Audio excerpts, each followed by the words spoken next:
Hello বন্ধুরা, কেমন আছেন সবাই? রান্নার হাট চ্যানেলে আপনাদের স্বাগত জানাই। আজ আপনাদের জন্য নিয়ে এলাম তালের বড়া। চলুন দেখে নেওয়া যাক। ঘরে থাকা উপকরণ দিয়ে এই বড়া তৈরি করে নিতে পারবেন।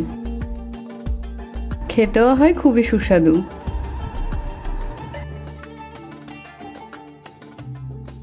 আমি প্রথমে একটি বল নিয়ে 1.5 কাপের মতো সুজি দিয়ে দিয়েছি। এরপর কুসুম গরম জল দিয়ে ভালো করে কুসুম গরম জল দিয়ে 30 মিনিটের জন্য রেস্টে রেখেছি। এরপর অন্য পাশে একটা বলে আমি তালের রসটা নিয়ে নিয়েছি। আমি এখানে 2 কাপের মতো তালের রস ব্যবহার করেছি। এরপর ভিজিয়ে রাখা সুজিটি দিয়েছি। এরপর পরিমাণ মতো আমি ময়দা দিয়েছি। আমি এখানে 2 কাপের মতো ময়দা ইউজ করেছি। এরপর স্বাদ মতো লবণ, পরিমাণ মতো কেটে রাখা নারকেল। আমি এখানে নারকেলকে ছোট ছোট টুকরো করে কেটে ব্যবহার করেছি। আপনারা চাইলে কোরানো দিয়ে কুড়িয়েও ব্যবহার করতে পারেন। এরপর সামান্য একটু খাবার সোডা দিয়েছি। এরপর পরিমাণ মতো গুড় দিয়েছি।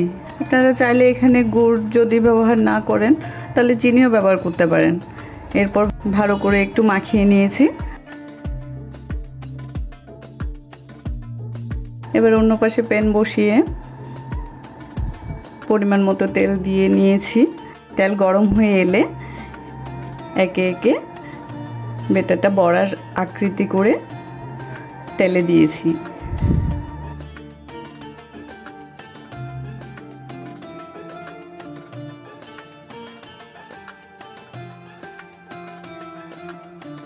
এই সময় চুলার আঁচটা মাঝারি আঁচে রেখে ভালো করে একটু উল্টিয়ে পাল্টিয়ে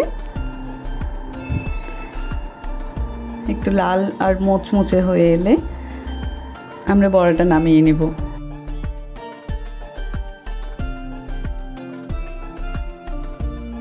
ওই তেলে আবার অবশিষ্ট ব্যাটারগুলো দিয়ে বড়া বানিয়ে নিয়েছি।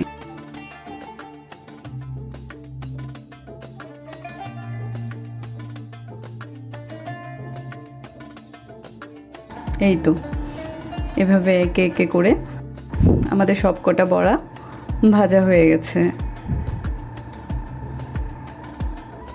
এইভাবে খুব কম উপকরণ দিয়ে আপনারা আপনাদের বাড়িতে তালের বড়াটি তৈরি করে নিতে পারবেন।